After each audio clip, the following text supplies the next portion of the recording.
Doctor M Mohan Rao గారు, director of Rao's academy. Sir నిన్న చనిపోవడం జరిగింది. ఇది చాలా బాధాకరమైన విషయం.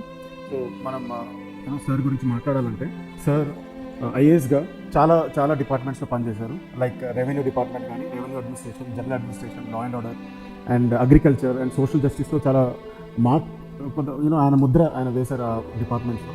సో ఏదైనా ఒక మనిషి గురించి మాట్లాడాలంటే మనం ఆయన చేసిన ఎక్కడెక్కడ ఇంప్రింట్ అయి ఉంటారో, ఆయన లెగసీ ఎక్కడ పెట్టింటారో దాన్ని బట్టి మాట్లాడుకోవాలనుకుంటే ఈ ఐఏఎస్ పరంగా he did lot of work. And sir చేసిన ఇంకొక ప్రామినెంట్ వర్క్ అందరికీ తెలిసిందే. సో దేవా డిస్టిక్ భోపాల్లో, సో బేసికలీ భోపాల్ క్యాడర్ అనమాట సార్. సో భోపాల్లో దేవా డిస్టిక్లో roof top rain water harvesting మీద ఆయన చాలా పనులు చేశారు. సో ఆయనకి మోడల్ మీద అవార్డు కూడా రావడం అయిందనమాట ఢిల్లీలో. సో ఇలా చాలా చోట్ల సార్ ఇంప్రింట్ చేశారు. ఆయన ఆ ఇన్స్పిరేషన్ తోటే ఇంకా ఫ్యూచర్లో ఐఏఎస్ ఐపీఎస్లో చాలామందిని తీసుకురావాలని చెప్పి సో భోపాల్లో ఒక ఇన్స్టిట్యూట్ స్టార్ట్ చేయడం జరిగింది, రావుస్ అకాడమీ. సిమిలర్లీ ఆయన తెలుగువారు కాబట్టి హైదరాబాద్లో కూడా రావుస్ అకాడమీ స్థాపించడం జరిగింది. ఇక్కడ ఎక్కువ Telugu medium and English medium. సార్కి తెలుగు భాష పట్ల మక్కువ ఉంది. అండ్ సార్కి తెలుగుతో పాటు నాకు అన్ఫార్చునేట్లీ నేను సార్ని మీట్ కాలేకపోయాను అనమాట.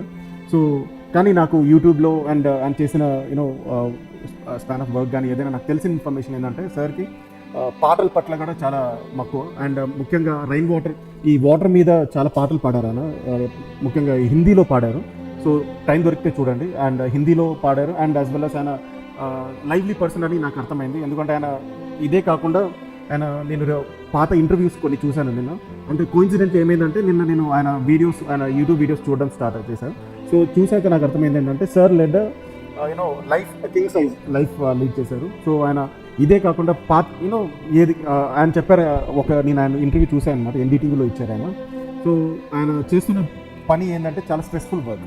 సో సోషల్ జస్టిస్ పరంగా, ఈ ఎన్ని అడ్మినిస్ట్రేషన్స్ పరంగా ఏంటంటే ఆయనకి చాలా స్ట్రెస్ ఉంటుంది. సో అందుకు ఆ స్ట్రెస్ పోగొట్టాలంటే అంత స్ట్రెస్ బస్టర్ ఏంటంటే ఆయన హాబీ.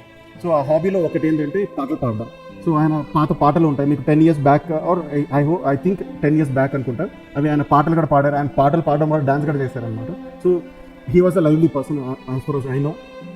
సో అండ్ అలాంటి మనిషి సడన్గా ఇలా అవ్వడం అనేది చాలా బాధాకరం. సో ఏ లోకంలో ఉన్నా, ఎక్కడైనా ఉన్నా సార్ వారి ఆత్మ శాంతించాలని కోరుతూ